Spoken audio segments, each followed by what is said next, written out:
My wife cheated on me in my bed, but when I filed for divorce, her sugar daddy set everything up so that I am to blame. I am 35 years old, and today I discovered that my wife, Sarah, who is 31, has been unfaithful in our own bed. Right now, I am holed up in my father's old hunting cabin trying to figure out my next steps. I feel completely shattered and worthless. The rage inside me is overwhelming. My entire life has just been turned upside down and I have no one to talk to. The one person I thought I could rely on has betrayed me. I scared the hell out of 3 people, including myself. If the police aren't looking for me right now, I consider myself lucky. If they are, I'll deal with it when the time comes. I work in construction, specifically in demolition. My crew and I travel frequently, and I had been away for 12 days out of the 16 I was scheduled to be gone due to rain. It's tough to blow up wet structures, so I decided to catch a flight back home until we could resume work. My flight landed at midnight, and wanting to surprise Sarah, I didn't inform her I was coming. I drove the hour from the airport to our house. 7 years ago, Sarah found a lovely piece of land far from any other homes through her job in real estate. 3 years later, I finished building our house, which we have cherished ever since. We have a 3-car garage, so any cars parked outside are unusual. Seeing a white sedan I didn't recognize made my heart sink. I knew immediately. Even though I hadn't noticed any issues in our marriage, we hadn't fought, our intimacy was great and frequent. I somehow knew what I would find inside. If the car belonged to a relative, she would have told me. Part of me hoped it was a female coworker who had too much wine and needed to sleep it off, but that was highly unlikely. I sat outside the house for at least 20 minutes, thinking things through. I parked my car inches from the driver's side of the sedan next to a retaining wall. Whoever owned it would not be leaving without my say or breaking a window. I turned off my car and entered through the back door via the deck. I have a concealed carry permit for a Beretta, which I holstered before getting into my car at the airport. I wasn't afraid for my life, but I was afraid of losing my temper and doing something regrettable. Walking into my house, everything was quiet at first. I thought no one was home, but with a finished meal for 2 on the table and a sink full of dishes, I knew something was up. I calmly walked down the hall to our bedroom and slowly turned the knob. I pushed the door open but didn't hear any commotion or movement. The room was pitch black. I walked over and turned on the bathroom light. When I turned around, there was Sarah, completely naked, lying on top of some naked guy I had never seen before. I was crushed. It felt like a ton of bricks had been dropped on my chest. Tears welled up in my eyes, but I knew they were pointless. I pulled out my phone and began recording. I walked around the bed, filming the heap of bodies in front of me.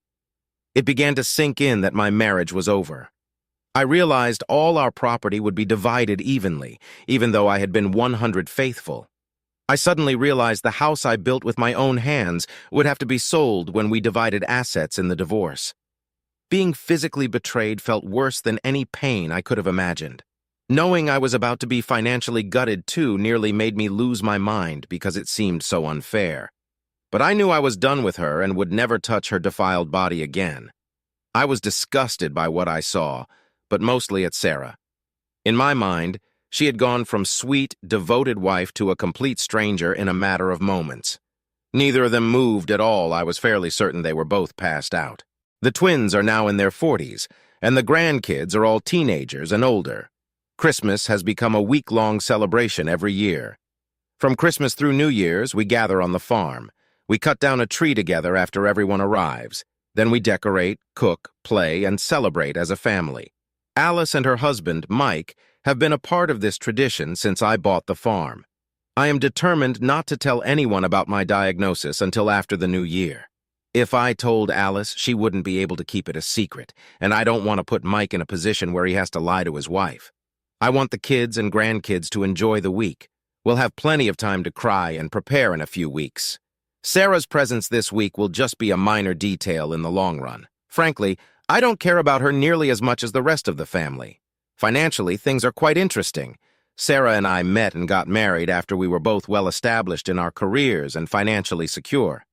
She had a good job with a great pension and 2 inheritances in a trust. Early on, we agreed, at her insistence, not to disclose our entire worth to each other.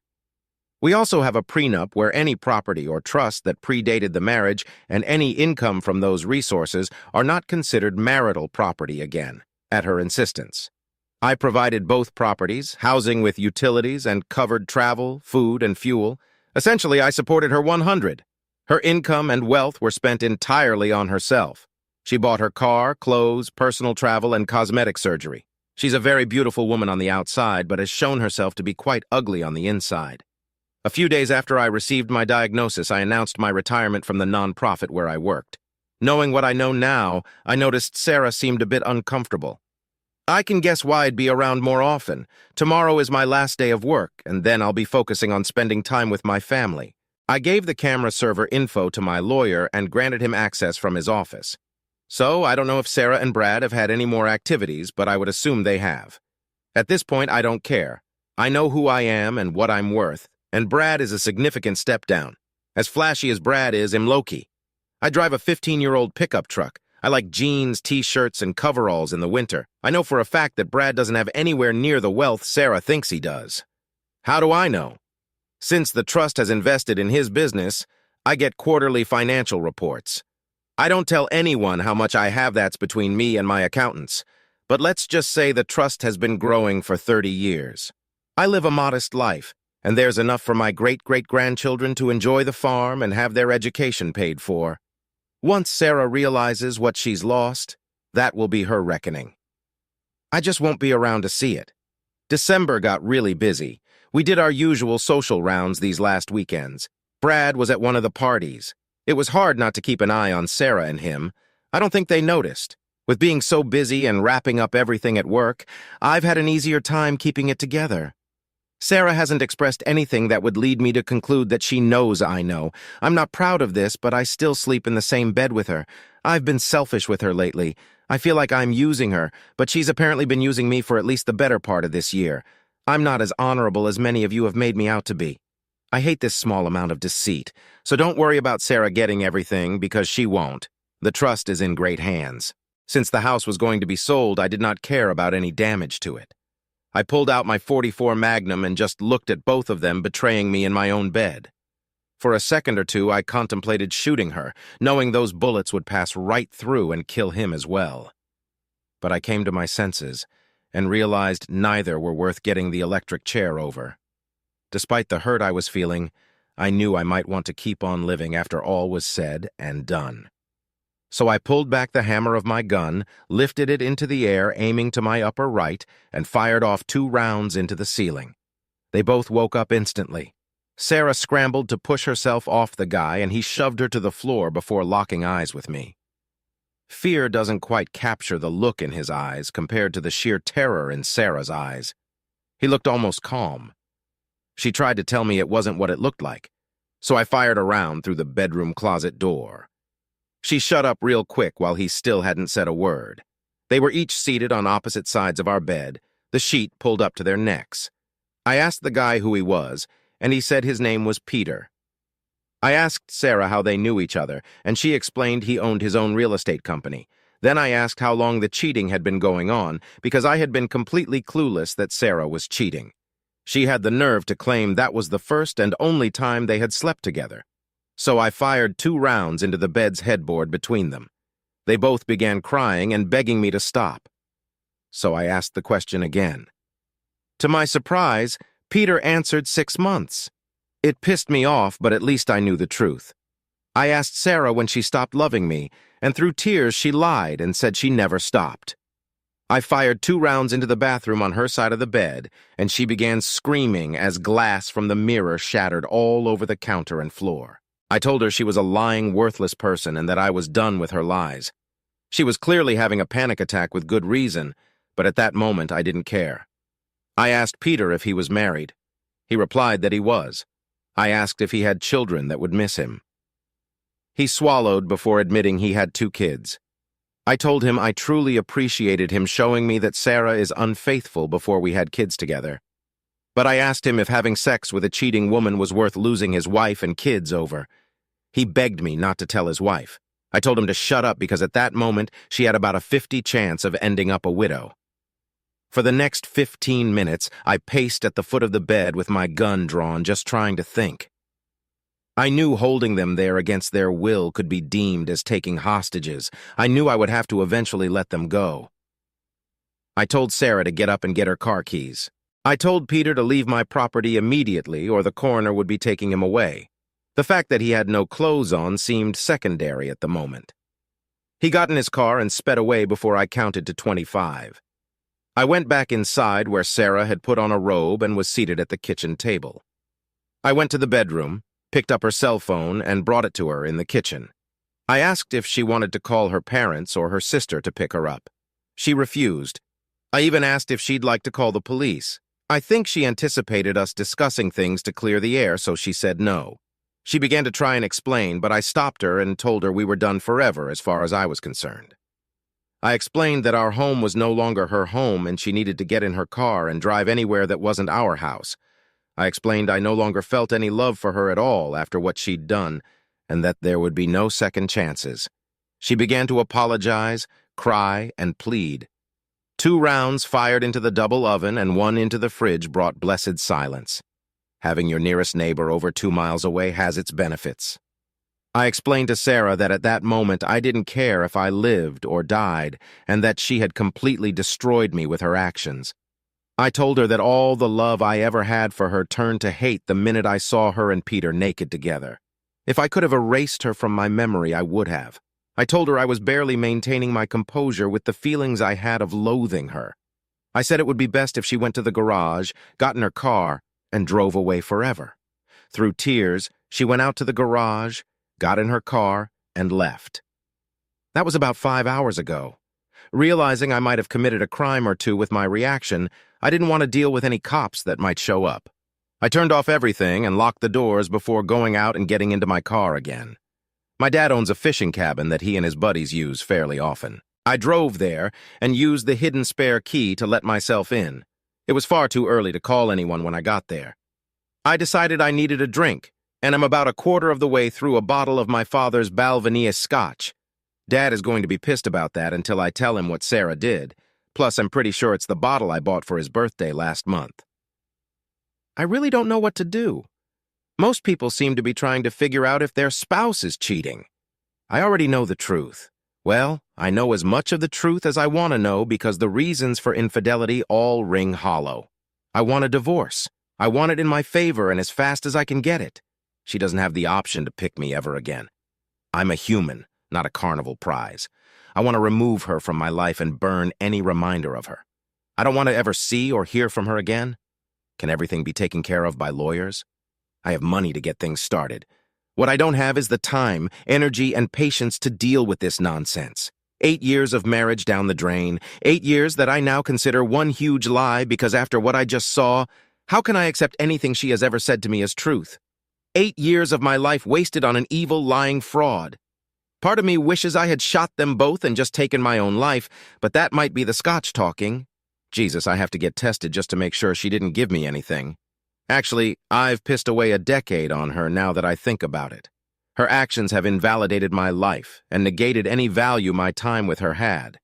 The only thing I will take from this marriage is that honesty and loyalty are things of the past. The only thing forever about any relationship anymore is herpes. That is forever. Love and marriage are all lies. I'm really, really down right now. Some people are probably already viewing me as some knuckle-dragging Neanderthal for responding with violence and threats. I also know some will give me grief for using one of my guns. I didn't shoot anybody, and the bed sheets were already soiled before I fired a shot. If bullet holes reduce the price the house can be sold for by a few thousand, I can live with that. I just can't deal with this. Part of me wants to just eat a damn bullet and give up. The life I had is over and it isn't coming back, even if I wanted it to. People are going to say I dodged a bullet, ironically, not having kids with Sarah and finding out she's disloyal. It doesn't feel that way right now. I go from crying uncontrollably to rage like I've never known. Either I face this or just end it all, and right now the second choice seems like the better option. Maybe if I pass out and get a little sleep, things won't seem as bad, but I doubt it. The weather forecast looks like things will be clearing up enough to work in a few days, so I'll need to be on a plane the day before. I don't like the region we're working in for various reasons, but part of me just wants to stay there when the job is done and not come back. Part of me wants to figure out where I want to start over, if I even want to deal with starting over. How do I decide which lawyer to get? Is there a rating system online for legal assistance? I hate damn lawyers, members of the scummiest profession. Now I have to find the most hardball lawyer I can find. Nothing is going to remove this heartache anytime soon. What the hell am I supposed to do? What's the point of doing anything? The person I was focused on giving my all to is gone forever, and tonight I learned she never existed. I wasn't perfect by any means, but I was faithful. I was never abusive. She'd never heard me really yell until tonight. I was a good husband. I liked being married and faithful, but for every good guy out there, some woman is just waiting to get her claws into him so she can ruin his life for her gain. To hell with this life, my soon-to-be ex-wife, and relationships. I'm just rambling now. Guess I'll go to bed. When I wake up, I guess I'll call my parents and fill them in on what went down. I'm just in shock, and I've never had heartache like this in my life before. Maybe tomorrow I'll feel better. Update? I'm sure some will say what I did went too far, was over the top, or whatever. It seems the law agrees with those people. This update will be a joy for the anti-commenters, so let me get this out of the way first, so those people can be overjoyed with what I'm facing. I was arrested for communicating threats, felonious assault, assault with a deadly weapon, and a few misdemeanors or felonies that do not really matter. If convicted of the felonies, even with no criminal record, if found guilty, I could get over 25 years behind bars. I am not likely to be sentenced to that long a time in prison, but it is possible. Amazingly, if I had actually shot Peter and/or my wife in a fit of rage, I would probably be looking at less time. Peter went to the police instead of to his wife to confess. He admitted to the cops about being found with a married woman, but he apparently managed to get some sympathy from the police. The deputy that took his statements was one of the sheriffs who showed up to arrest me the next day. Everything went peacefully with that, as I did not resist in the least. In hindsight, I think getting me charged was a preemptive strike by Peter because the judge at my arraignment forbade me from having any contact with Peter or any of his family members, so I have yet to contact his wife in any way, shape, or form. But by getting me arrested, he accomplished a couple of other things. I informed my job of the charges, which would not allow me to leave the state. They went into panic mode because my job is so specialized, it took them 2 weeks to find someone with the same training and experience. But now I'm looking for a job. That certainly threw a wrench into getting lawyers. Before I could even think about getting a divorce attorney, I had to focus on a defense attorney. I was served divorce papers 2 days ago. It is apparent my wife is going to try and take me for everything. She and I have not talked since that night. She has called and texted, but I have not read, answered, or responded to anything. I hate her guts. I am never getting over this. I am not going to be able to move on. I am not getting anything close to my life back.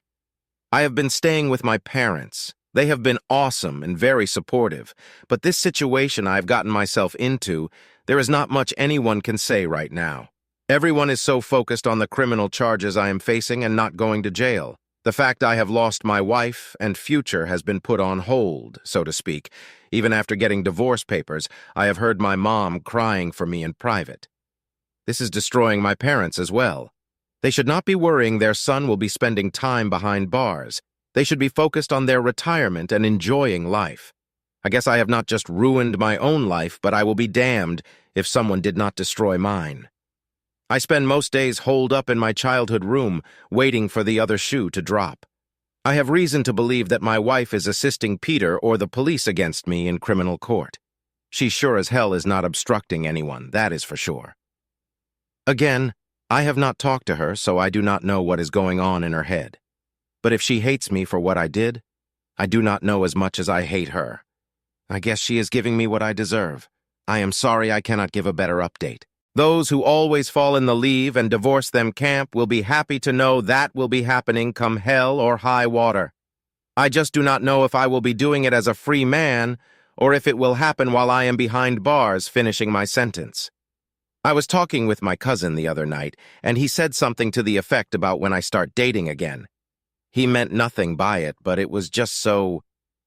I cannot even explain it. Like, forget what my wife did to me and ever having trust in any woman again. I have not even started to ponder that, and then it occurred to me if worst comes to worst, my next date could be with some guy named Jerome. My lawyer is trying to actually win my case, not just keep me out of jail. I appreciate that, and that is what I need to happen. But I cannot do prison. If I am convicted, even without jail time, my career is done for. But prison, I cannot endure. I have been in shock since the moment I turned the lights on and saw my wife lying naked on top of another man. This whole incident just keeps getting worse and worse. I feel like I am watching a movie but cannot stop, even though I am disgusted. This sounded a lot clearer in my head than it looks typed out, but that was the best I could do under the circumstances. My life is utter hell right now, and cheating is 100 to blame. Update: I will try and explain what has happened since my last update, even though I know I will give incorrect legal terms and words in the process. But from what I was told, it is a federal law for the prosecution and defense to present all evidence and potential witnesses before a trial. There was a reason my lawyer kept the footage of my soon-to-be ex-wife and Peter cheating a secret. It was not like a trial, more like a hearing, but there was a judge presiding. My lawyer actually introduced a USB drive as evidence but had the footage on a tablet.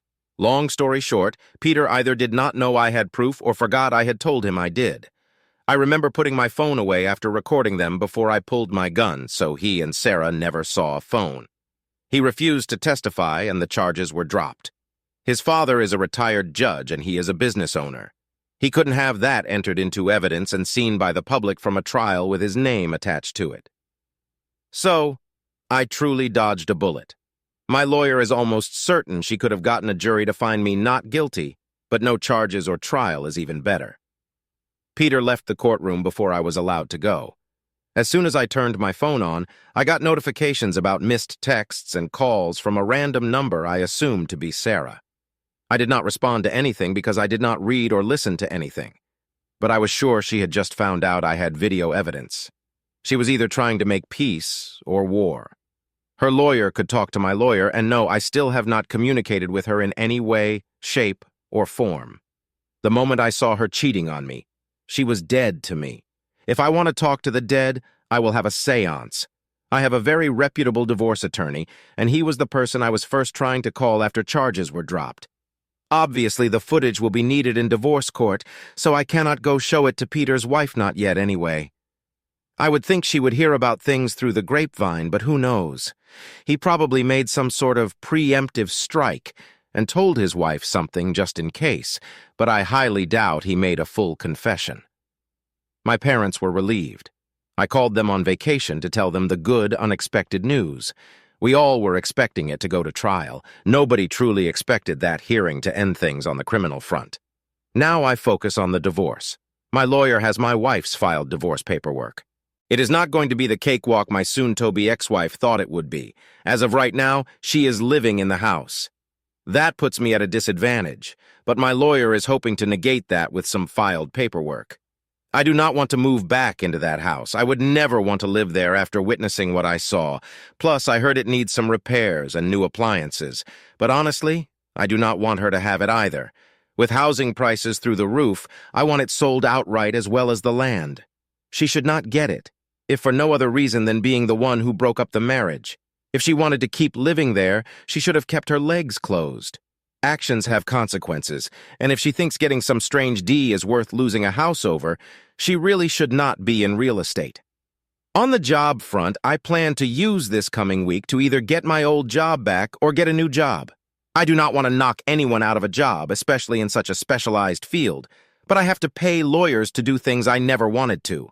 I know whoever replaced me cannot have the experience and knowledge I do, in addition to knowing the team. I do not think I will be unemployed either way for very long. I never thought I would say I will be glad to get back to work, but the last few months have not been a vacation. I just need something to focus on now besides the divorce, and I want to try and forget that messed up night. I'm probably lucky I am not dead, and I'm very lucky I am not behind bars.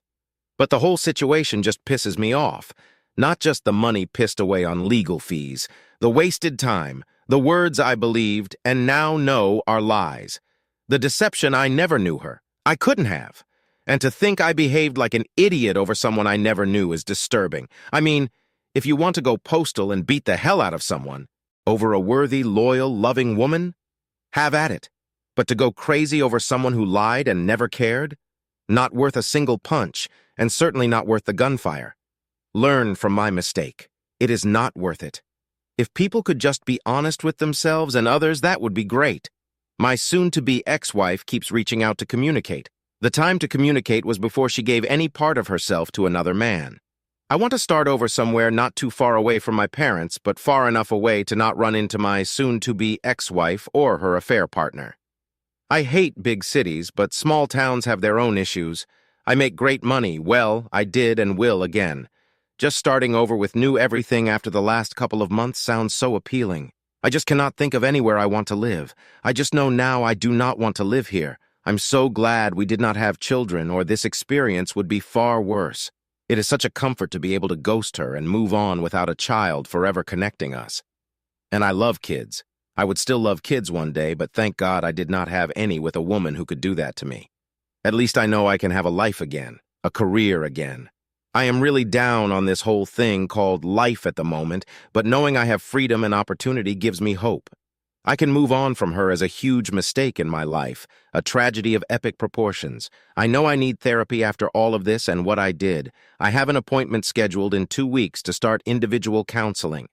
I already know I will get blasted over anger issues, but I need to hear it, and I need someone to help me put my life back together after everything came unhinged. What I did was messed up. I admit that.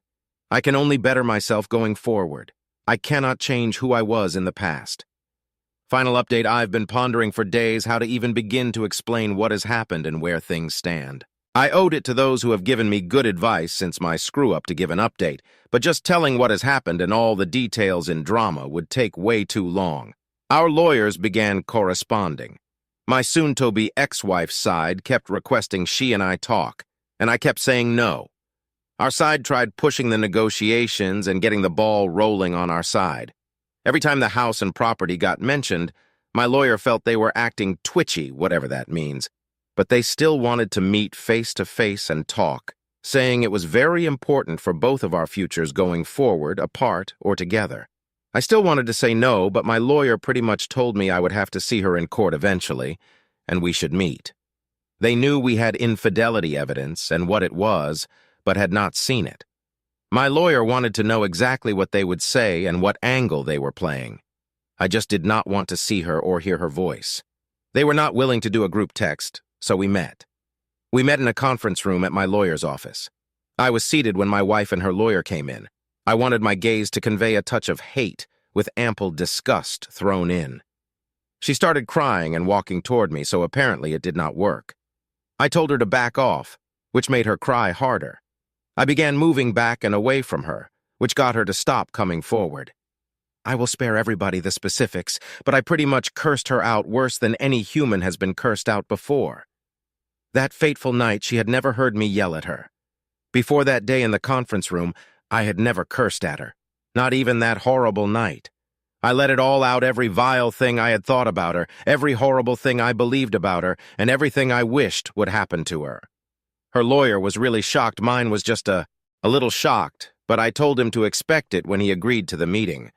My wife finally grasped that I meant every word and hated her for what she had done to us, what she had done to me. Before the meeting even started, we had to take a 30-minute break to calm down. When we actually did meet, my wife had a request to speak to me without interruption. I couldn't give a word-forward account of what she said if I tried, so I won't. She started out saying she was extremely sorry for everything that has happened. She wished I would talk to her or answer her texts, but accepted that was not going to happen after what I said earlier. Then, she went straight into telling me the land we own could be worth a huge amount of money in the not-too-distant future. Apparently, a company I will not name but everyone has heard of might want to purchase a huge amount of land to build on. The deal would be conditional on getting other landowners to sell, and I'm talking about a ton of acreage that the company would be buying up. Our land is in a zone of the country, X number of miles from a power station, X miles from a major highway, airport, water source, etc. It fits all of their qualifications. Then she said we really need to discuss the land because she cannot sell it without me. That is when I stopped her. I said, "But you could have if I had gone to prison, couldn't you?" It was not a question I knew the answer from her lawyer's expression. Then she came out saying she told Peter not to press charges. Forget me running, I wanted to hit someone, but I cannot hit a woman, and my lawyer would sue me. I did not care that they kept communicating after that night, but it still pissed me off. She said they had to stay in contact because he was the person behind the attempted sale. As the agent, he stands to make a mint. As the owners, we stand to make more. He has government and real estate connections stretching far and wide because of his parents' careers. But when he saw the opportunity to remove me from the equation, he took it. He never showed up anywhere naked. He had clothes in his car, but I did not know. The cops got a very different story than what actually happened, but I'm not surprised. When I got charged, my wife claimed she would not testify, but she could not get me to respond to her. She claimed she was glad I got the charges dropped. That was when I asked if she was glad before she found out I had recorded her and Peter. She did not answer. I let her and her lawyer see the footage I had taken by passing them my phone. I do not think my lawyer wanted me to show it, but they knew it existed, and I could not show it to anyone else yet. I told her that Peter's wife would see that footage eventually. That is when she told me doing so would mean losing out on a ton of money I would never earn working my job. I asked if that was why she cheated money. Greed. I swear she actually told me she cheated for us. The argument that ensued over that comment alone went on for over an hour. We took a lunch break, and I went off to eat alone for an hour just to get away from everyone.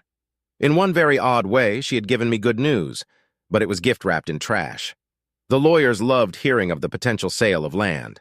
They knew we would find out about it eventually, and any potential immediate sale I would have to agree to. So, they spilled. I can nix the whole deal if I choose to. It will not cost Peter a cent yet, but it would keep me from making a lot of money. But I cannot make a lot of money unless my soon-to-be ex-wife makes a lot of money too. When I went back to the meeting, my wife pretty much explained how all of this got started. She was doing one of those parade of home showings. Peter's agency was showing 2 of the homes. They knew each other from the same social circles, but he approached her and asked if we were content with our living situation. From there, he explained he knew a consultant specializing in commercial and industrial properties. He laid out his vision, and I guess she saw potential profits. Peter, a well-known figure in our community, could probably negotiate land purchases from locals much more effectively than an outsider. Together, they could buy low and sell high. The deal hinged on our property because of its strategic location. Peter and my soon-to-be ex-wife started engaging with locals and mapping out the project, and then they got involved physically. So, 6 months before I discovered the truth, my marriage was effectively over. She insisted they were just caught up in the excitement over the potential money. She said it was meaningless, it was just sex. I wanted to break my record for cursing, but I tried to remain calm. I asked if she and Peter had used protection. She said they did at first, but since she was on the pill, they stopped. 6 days, I shouted before calling her a revolting, worthless person. She asked what I meant, so I explained that when a man ejaculates inside a woman, his fluids can remain for up to 6 days. The thought of what she subjected me to made me want to vomit. I asked how she would feel if I went to a prostitute, then came home and kissed her. It was disgusting, but it was equivalent to what she did to me. She tried to claim she took showers. I told her unless she could do a headstand in the shower to rinse out, she was still nasty. She wondered why I looked at her with disgust, because she is disgusting. She subjected me to things I don't even want to think about, not to mention what she did with her mouth. Peter can have her, she is tainted with his filth now. I had to get out of there. I wasn't any good for the rest of the day. I went and got drunk for the first time since my dad's cabin party. Part of me should be happy. If things work out, I will be able to pay my lawyers, repay my parents tenfold, and have a lot of money to start over almost anywhere. But the nonsense I've had to agree to in order to get that money makes me sicker than my wife. 3 lawyers drafted an agreement. Our 2 lawyers wrote up an even split divorce. We can't finalize the divorce until the land sells or the deal falls through, but the divorce will go through, and my marriage is over. I'm not in a hurry to be single to marry again. I've effectively ghosted her despite our unfortunate marital status. It's not like I have to see or talk to the deceitful woman, but it bothers me to have any ties with her at all. I can't contact Peter's wife now or in the future. I can't show the footage of my wife to her parents or family, but she has told them we are divorcing and admitted to having an affair. Either way, I got my job back and start next week at a new site. There is talk of having the charges Peter brought against me sealed from my record. My record is clean, thank God. I am still coming to grips with her excuses and her attitude about those excuses. Granted, I would be gone 10 days at a time. At no point did I suspect anything, and our sex life remained constant. Now I wish it had not. At least those in dead bedrooms don't have to worry about kissing a stranger unknowingly. Her putting her tongue in his mouth and then kissing me was the equivalent of forcing a stranger's spit into my mouth. Sick, cheating people like my wife and Peter don't seem to grasp that. I can only imagine Peter's sex life with his wife continued during the affair. I really do wonder if she has any idea she was indirectly involved with my wife at some point. Knowing what I know now, I am glad I punched Peter in the mouth. Still glad I did not kill them or myself, but they are both disgusting, like licking a hobo's rear end in an alley on a pile of garbage. Nasty humans just disgust me now. How she could willingly give her body to two different men back and forth is beyond my comprehension. I had many opportunities to cheat over the years, but did not, for many reasons, loyalty being first and foremost. But the idea of being with someone I do not know, who could have just been with any number of other people very recently, is just insane. Condoms be damned, those things break, and do not protect from everything. There really is no safe sex except monogamy. But it only works when both people are faithful and have not been with half the East Coast. I could have come out far worse than I did. If things go right, we are definitely looking at next year before things can get rolling. I will work like I have done for years, but I will not have any place to come home to. She can stay in the house until the sale and pay all costs. The house will be demolished, so nobody will live there after the sale. The majority of our land is undeveloped. There is no way in hell to move the house out and miles away. When I'm needed to sign paperwork, I will be given notice and I will show up to sign. Then our roads part ways faster than my wife's legs for a 100 bill, and I can move on with cash in hand. But she ruined me, and it is not fair. She cheapened me just by being associated with me. She revealed truths I did not want to know because it all goes back to the first comment on my very first post. I know not every woman is like my wife. I can vouch and say not every guy is a piece of scum like Peter, but I will be damned if those people do not mess it up for the rest of us. Why does it seem two loyal people with a great bond never meet? Almost every post on here is a nice guy or great girl who got involved with a bad person and the consequences of that bad decision. Forget being able to trust again. I cannot get past the idea of ever wanting to trust anyone like that again. Nobody is worth what she put me through, and she sure as hell was not. It pisses me off that he is going to get away with it. I guess the world will have to wait and see if karma can scare him like I did. I cannot really see any reason for another update. She and I will divorce, money will be deposited in my account and her account, and I will never see or speak to her again. That is how it will end. Either way, it is just on hold indefinitely. I want to thank those who gave me advice, told me to keep my mouth shut, and urged me to get lawyers. To those who told me to stay strong, I appreciate you. To those who felt I should end it all, go eat a rock. I will wait a day or two after posting to respond to a few comments, then I will probably fade away. I wish healing for all of you who have been cheated on, just as I wish it upon myself. Until then, final edit, this will be my last comment on the thread. I appreciate those who have had my back. I also appreciate the people that gave me a kick in the ass. To the haters, I support your right to do so, just know I will not be losing any sleep over it. As things stand right now, an April or May sale of the land is most likely. The industrial real estate agent has cleared a lot of the hurdles the company would have to jump through to buy the land. No idea on when clearing and building would start, but I will have my money by that time and will not care. So it is fast-tracked as much as can be, possibly be done. My wife still calls or texts occasionally, but I do not answer, read, or respond. I do not believe she gives a damn about me, nor did she ever. Just giving your body to random people for their gratification is something alien to me. The fact she has the ability to do that with her body disgusts me, and I want no part of her or anyone like her. The fact I value her body more than she actually does truly saddens me, but whatever. I am done with relationships anyway. There is no way in hell I could bring a child into this world with any woman due to my wife's actions. I do want kids, but after the land sale, I may in fact go the surrogate route. After her infidelity, the only thing my wife could possibly bring to the table is children.